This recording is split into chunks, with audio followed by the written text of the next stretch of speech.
This is the Take a Step podcast where we are building the next generation of leaders. My name is Josh Johnston, and we are joined again by John Szarszewski to talk about the step we are on the Tribe Calls, where we're diving into this 8-step journey. We started off, I'll try to get this right. We started off with I already messed it up. We're on part one. Define the success, set the standard, know the source, choose the struggle, face the scrutiny, and then on step 6, which we're on right now, is find the support. Man, it was a great week of Tribe Calls with a lot of, when you talk about find the support, like you're talking about your circles, the people that you're allowing to influence who you're becoming. So it's really cool to hear people open up about their background, their family environment, how that shaped them to where they're at today, the relationships they currently surround themselves with. And specifically when we talk about it in the tribe community, this is why people join this community, is to get around those influences. So it was a great week of calls. What are your takeaways? Yeah, I loved having that topic with that group because they recognize it. So they see the value of finding a circle and a group of brothers that's going to help them, raise their ceiling. Yeah. So like they were bought into it and they've experienced it. They've experienced it over the last year for sure, where they're starting to realize the limitations that they set on themselves, unwilling to, like, they didn't set out to choose limitations, but they were imposed on them from, your upbringing, like your parents, like they try the best they can, but they're putting a ceiling on you. Yeah. Your teachers, your coaches, all these influences from a young age have like lowered the bar for you. And for the last year, linking arms with each other and realizing like, oh, this revenue target that I thought was unobtainable is, and they're achieving it. This marriage that I thought was like, I had to sacrifice something to get this marriage. No, like you can actually do it, and they're living it. So they see the value in it. So yeah, it was a very good week of calls, and I'm proud of these guys. Yeah, dude, they're doing it. And something you said a second ago that it was eye-opening to me when you posed the question. You asked it on the first call, and then we asked it on every call after that. How many first-generation entrepreneurs do we have in the room? And I thought about that because I'm a first-generation entrepreneur, and it's like how I did a lot of self-reflection the first time you asked that on, what limitations have I placed on myself based off of what I think I can create, just because it's not a mindset I've ever been exposed to, that you can just if you can cast a vision and go build it. That entrepreneurial mindset is something that's foreign to me, that I'm like learning as I go. And I think because I wasn't exposed to that actually being something that was going to provide for a family and create a lifestyle, it's been like, I guess I put a lot of limitations early on myself because I wasn't allowing myself to think like, hey, no, that you can actually like this. It's not unnormal, or it's not, it shouldn't be thought of as something where just because you're an entrepreneur means that you can't go accomplish X, Y, and Z, just because I had never been exposed to that. So I love hearing a lot of the guys talk about how, like, yeah, I'm a first generation entrepreneur, or even those that aren't, they're trying to accomplish something bigger than was set for them in their childhood. It's because when you step out and you want different, yeah, but then people that are in your circle that have seen how you've acted and behaved, a lot of them probably from a young age, they don't believe. They're like, okay, you say you're going to do this. Like a great example, I had an 18-year-old girl. She came into the gym, and she brought her mom with her, and she's interested in signing up. And I met her through an FCA event, and she was all for it. She's like, man, I'm so motivated. I want to do this. I'm going to start waking up early. Every time she said one of those things, her mom, who was with her, she's like, I don't believe it. Another gym membership, like, you're not going to do it. Like, there was like 4 or 5 comments back to back to back. And I finally like stopped the mom politely. I was like, you got power in your words.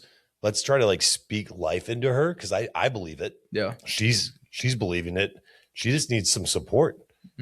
So like, let's encourage her, not push her down. She's like, oh, I know. I believe she can do it too, but that. I'm like, okay, that's in the past. Like, she wants different, and she's going to go get it. Or that's your own perception of her. Yeah. Like maybe she because she has this new revitalized inspiration on who she wants to become, don't hold her captive on your perception of her. That's her past. Exactly. She envisions her future. You envision her as her past. But talk about like finding the support. She's facing scrutiny right now from her mom because she wants different, but she's going to come around the gym and every person in there was like, oh dude, let's go. And they're all like pumping her up. Yeah. They're holding her accountable. Like she's been here every single day. She's leaving empowered. So like she's in a group that's supporting her. And that's going to be that's the X factor that's going to keep this sustainable. Yeah. I think about this too. When I had a big spiritual transformation when I was in college, and I was around the right group of people. So there were a lot of us that were kind of having just like big steps forward in our faith journey and our relationship with Christ. And I know a couple of the guys that I was around didn't have the best foundation from a faith perspective at home. So when we were at college and we would go to church or we would be at different worship events, they were like sold out for the Lord, but then they felt like they couldn't be that new authentic version of themselves because of what their family environment was, what their family viewed their faith to be.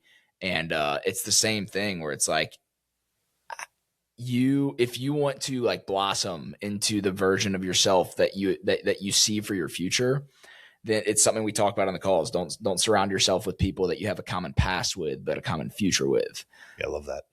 I heard that. I don't want to say the wrong source. I think it was Jesse Itzler, who I get a lot of stuff from.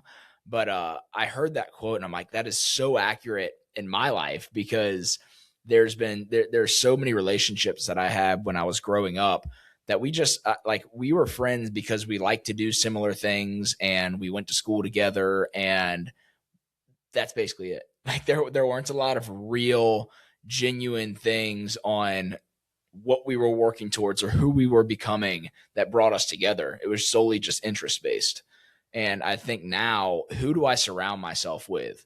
Like guys that I know have a big vision. We may not have want to be in the same industry or have the same taste, but at the same, it's the common mindset of like people that have some sort of bigger vision and they love the pursuit of becoming that person.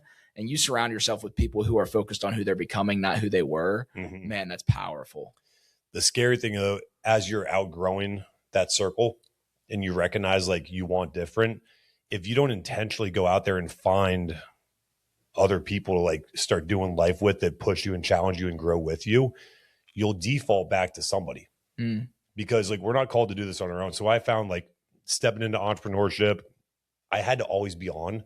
So when I was at my gym or at my business, like I'm either dealing with clients or I'm dealing with employees. They don't want to hear about my problems. When I went home to be with my wife and kids, like I'm trying to lead them. So I can't just like offload on my wife. Yeah. So I'd hit a point, like I'd go months on end of just like grinding it out. And I'm like, dude, I'm kind of lonely. Like I want to just like kick back and like talk shop with somebody. Yeah. And I didn't have anybody in my circle to do that with. So I default back to old buddies and they're still doing the old things. So then you end up going to a bar to watch a game, throw back a couple beers with your friends, and like the talk, and it was all nonsense and it wasn't serving me. And then I'd leave there like more depleted than going into it. Yeah. And it wasn't until I realized like, no, I got to like intentionally surround myself with other fathers that are crushing it. Husbands that are like out there, like loving their wives. Like you ever get around a friend and they're just talking bad about their wife? Yeah. Like there's a lot of guys that are doing that. And if you're around it long enough, you're going to start picking apart your wife. Like, oh, I don't like how she does this. Instead of those guys that are like, oh man, my wife. And they just speak life into her, even when she's not in the room. Like I love being around those type of people because it forces me to like look for different things in my wife that I enjoy. Yeah. And that I can like show gratitude towards. But if I'm not around that, I'm not going to say it. Yeah. And I think it's become like, it is so normal today, and people hate doing things that are different because people hate to stand out. And I think that translates over specifically into the marriage conversation of like, yeah, it stands out when somebody is speaking life into their wife when they're not in the room. Yeah. Like it's different. And I don't know why, like, why do you think that is like specifically in other men that you surround yourself with, or that most people surround themselves with, like, why do you think that's I don't want to say looked down upon, but like goes against the norm? Once again, it's because it's different. Like when you're around people that are complaining and griping and like, that's just kind of what they do. Mm-hmm. Whether it be politics or your sports team, like, oh, the Braves suck. I don't know. Yeah, I think good? They're great right now. I'm still a Florida fan, so kind of over sports at this point. But like they're constantly looking at something just to be like, this, and it's just like easy to get on the same team about like, this is not good. Yeah. I think we love to dwell on the negatives. I think it's natural. I think it's part of the flesh, and it keeps you comfortable. Yeah. Like instead of getting out there and creating the life that you want, let's just complain about the one we have. Yeah. And let's sit with a couple complainers and it feels good. And let's just drink our sorrows away. Mm-hmm. Okay. Let's do it again next Friday. Yeah. Because then there's the flip side of that, which is the whole extreme ownership mentality of like, you can either play the victim and talk about your problems, talk about why your life is the way it is and why it's not your fault because it's your wife's fault because she does X, Y, and Z. Or you can actually speak life into her, own your life, own your future, and then you can actually go out and do something about it. But yeah, I think I think you hit the nail on the head there, where it's like it continues to breed this like complacent lifestyle of just accepting and speaking about the life that you have in a way to where it eliminates your responsibility to it. Because if it's not my fault, then I'm good. I'm doing everything I can. It's just the life I have. It's just the wife I have. You know what I mean? Yep. I love that. And then there was something that you talked about a second ago that we talked about on the calls. Dude, entrepreneurship. We have a lot of entrepreneurs, or people that have an entrepreneurial style to their career. It's lonely at times. Oh yeah. Cause like, dude, you don't have the water cooler conversations. You don't have the happy hours with the company. You don't have the different where you're going in and surrounding yourself with peers on a daily basis, whether you like the people or not. And for the first couple of years too. I mean, it's a grind. It's a grind. It is. Figure it out. You're seeing your buddies that took the kind of plush job and they're getting the vacations and they're doing it and they look happy on Instagram. Yeah. And meanwhile, like I remember for myself, couple years of like anniversaries and holidays coming by, and I'm like, hey, like I wanted to do more, but this is what we're building, this is what we're growing. So here, like we're not going to do the lavish vacation this year, but next year, like we're budgeting for it, we're trying. And meanwhile, I'm working 70 hours a week, just like making this dream happen. Dude. And there's a lot of work that goes into it before you can get the fruit. Yeah. Like I'm tilling that garden. I'm planting the seeds. I'm praying for rain. I'm like, come on, man, I want some fruit. And it takes a lot of work. And yeah, it's lonely. For sure. And I resonate with everything you just said, because when I started my professional life, and I've talked about this many times, I chose the other side of like, hey, I accepted the position that was going to pay so we could have the lifestyle and do the things. And what did that leave me with was absolute, like, no purpose. Yeah. No meaning, burnt out. And it like, sure, we had a great first anniversary trip. We didn't have to worry about what we were buying at the store. If we were, at Target and walking through the strip plaza and there was a shoe store and we wanted to go look at shoes, hey, let's get that. Like, none of that we ever had to question.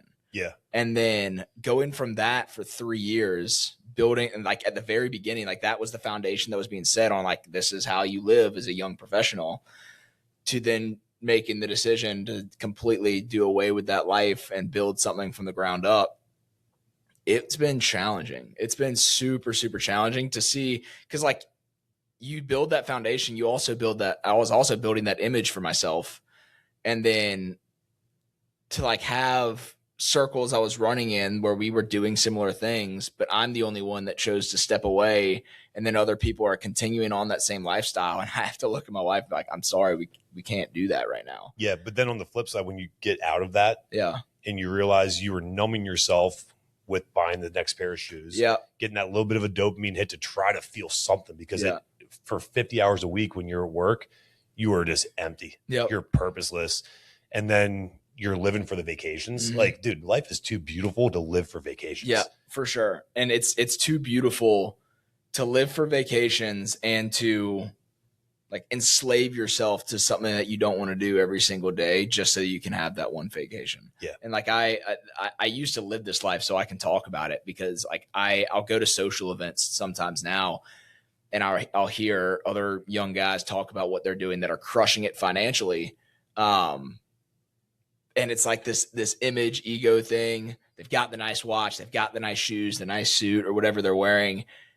And I know what their Monday through Friday feels like. And I'm like, good for you. I'm happy you can talk about that right now and you can wear that. But like, I know how I feel on Monday morning, and I know how you feel on Monday morning. And it's completely different. You know what I mean? Yeah. And I'm working on I don't want to say the title yet, but I'm working on my first book right now. We've talked about it, but I've kind of had a complete change in what the focus of it's going to be. And it's very on that topic of like, dude, I'm going to enjoy my Monday. Yeah. You know what I mean? Because I've got a title for you: Sunday Scaries.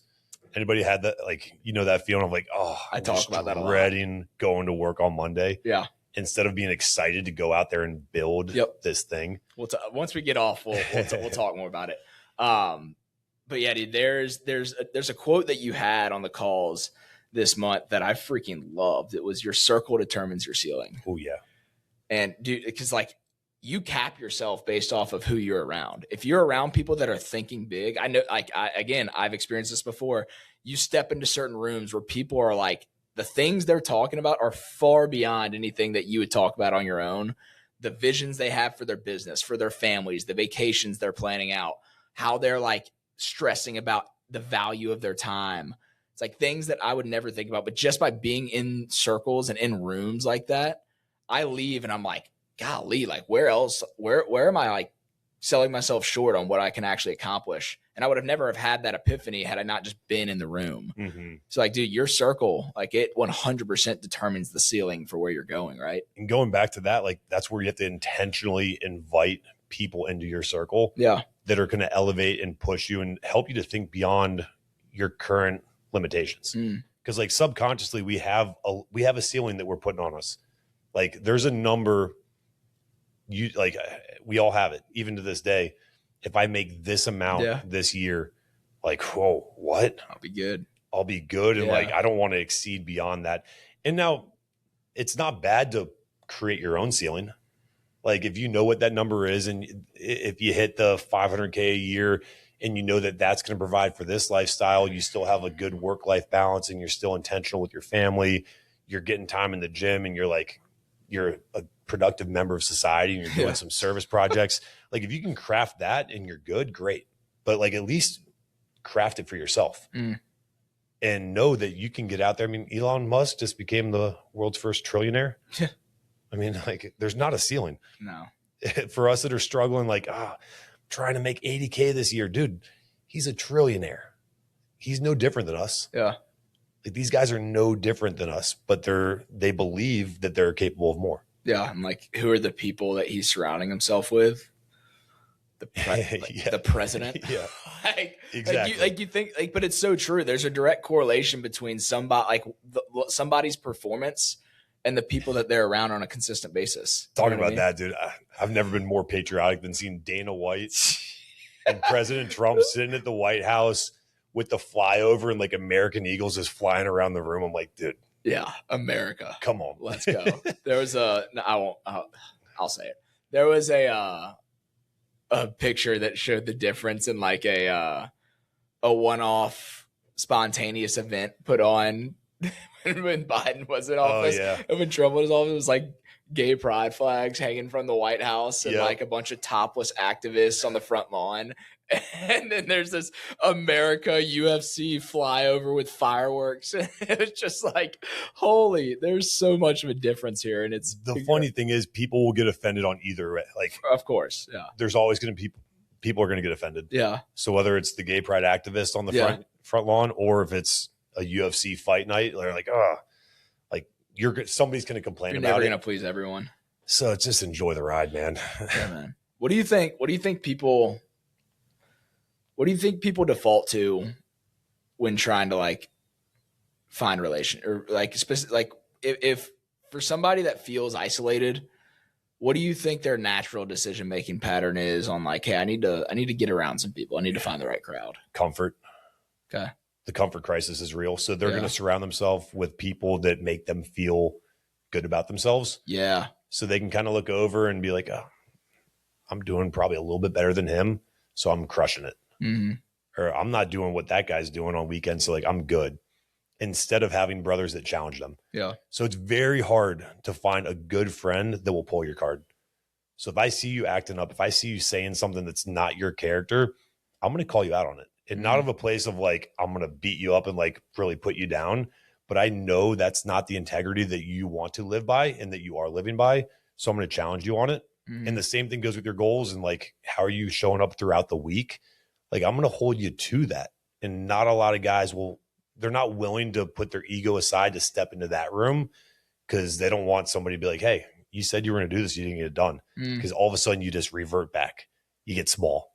And like, we all want to kind of put our chest up a little bit and pretend that we have it figured out. Yeah. And this is what I've noticed in that same conversation since we started the tribe, is that the idea of being around people that are going to hold you accountable sounds good to a lot of people. Like a lot of people be like, yeah, I need that.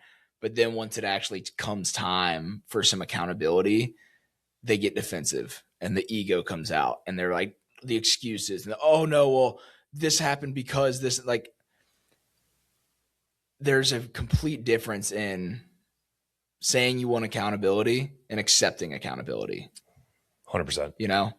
Yeah. I don't know if you could agree to this, but being in this position and being around this group that we formed has helped me probably more than the guys. I second that for sure. I mean, it's absolutely incredible. Yeah. Because like you have to, the same thing, like you're around this group and you're bringing in and you're promoting it as this group of driven guys that are dialed in, that are going to hold each other accountable.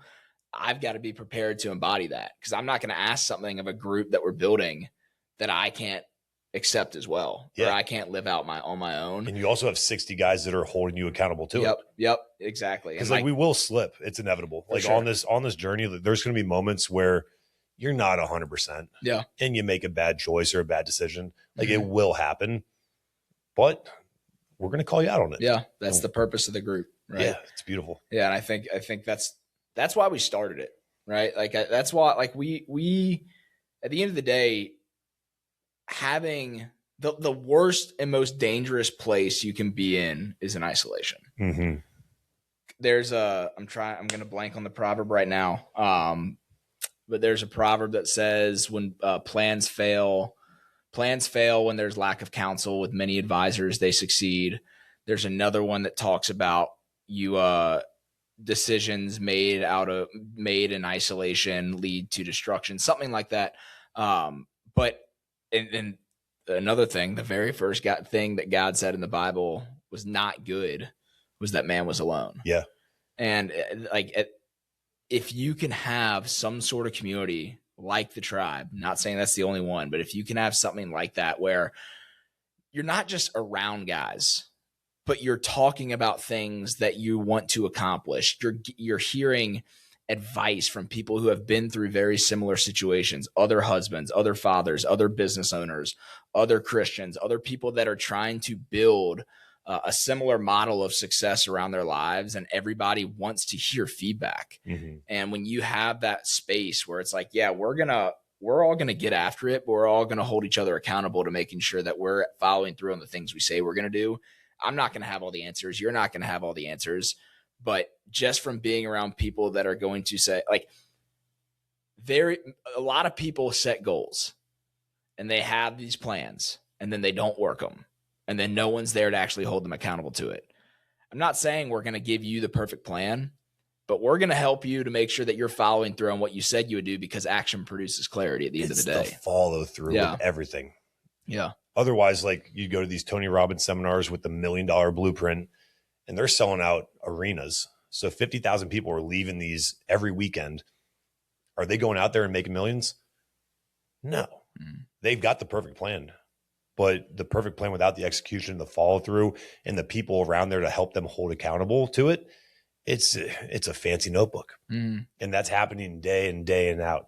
And yeah, I mean, you're spot on with that. Yeah. And we talked about a concept last month with Face the Scrutiny that's even more impactful with Find the Support. I heard Alex Hormozy say this on a podcast recently, but specifically inside of your four walls. Like when you talk about husband and wife, what is the biggest driver specifically for the men out there? In my opinion, it's like when you have the support of your wife, yeah, you can accomplish the hard thing with that is, especially when you finally have that man in the mirror moment, when you look at yourself and you're like, man, I know there's something more. I know I'm capable of more. I'm going to get out there and do it. So I'm going to change some of my patterns of behaviors. Maybe it's stepping into entrepreneurship and like growing this company and this business. Maybe it's becoming a better father, or like getting back in shape and weaponizing your body. Your wife is seeing you probably at your lowest. And every time you don't follow through on the thing you said you're going to do, you're losing a little bit of her trust. Now you can think, and you have that man in the mirror moment. You're like, okay, I'm back. I'm dialed in. I'm going to make these changes. And you start living them out, and you expect your spouse to just be fully supported day one. But they've seen this for 10 years. Yeah. So they're like, okay, yeah, it's just another pump up. Like, I know who John really is. Like, give him time. He's going to revert back to who he really is. Yeah. So we expect the support to happen right away, but no, like you got to earn that trust back, and it doesn't happen overnight. Yeah. There's a quote, you build trust in drops, but lose it in buckets. Oh yeah. You know, it's like, it takes, like, you have to show a track record to win the buy-in, whether that's your spouse, your family, your friends, your employees. So yeah, like trust is a powerful thing because it's so hard to build. But once again, when you can put yourself into a room then with intentional brothers that you know are going to challenge you and uplift you, like it's not just a cheerleading group where we're like, yeah, you're crushing it, but like we're going to celebrate wins. And you might not get that same celebration at home right away, but we know that if you keep doing that, you're going to earn her trust back and she's going to follow you. And you need a support system in order to do that. 100%. Going back to the Bible, the devil, your enemy, rolls around like a roaring lion looking to devour and destroy. How do lions hunt? They get out there. He's going to take the pack and he's going to find the one that he can get to isolation. And as soon as that zebra or gazelle or whatever it is by itself, thing doesn't have the herd. Yeah. He's now like susceptible to, okay, he's done. And that's how I've felt whenever I've made a mistake in the past. I'd want to go hide in it. And then you sit in that shame and that guilt, and that shame guilt cycle is real. And eventually when I found like I got myself better, I'd get out of it. I'd kind of go back into society and I'm like, okay, I'm doing good again. And instead, if you can just, when you mess up now, I can tell you, I'll be like, hey, I struggle with this. Okay, now it's off me. Like I can't be attacked when I've shared it with somebody. Yeah, for sure. So it's powerful, man. Dude, circle determines your ceiling. Go find the support. It's been a great conversation. Anything else before we jump off? Join the tribe. Like if you're in Atlanta, get in here. Come link arms with some really cool dudes that are growing big companies, being awesome husbands, fathers, like making a difference in the community. It's been so fun to be able to tap into the power of this group that we're creating. One, just to bounce ideas off of and like realize we're all going through the same struggles, different industries, same problems. For sure. So to get like, we have a roofer going through some marketing issues and I'm like, okay, that's a great idea. I can use that for my fitness center. Yeah. So it's nice to have that board of advisors. But what really fires me up is seeing the guys when there's like a volunteer opportunity. And I could say, hey, who wants to come out on a Saturday and help me with this project?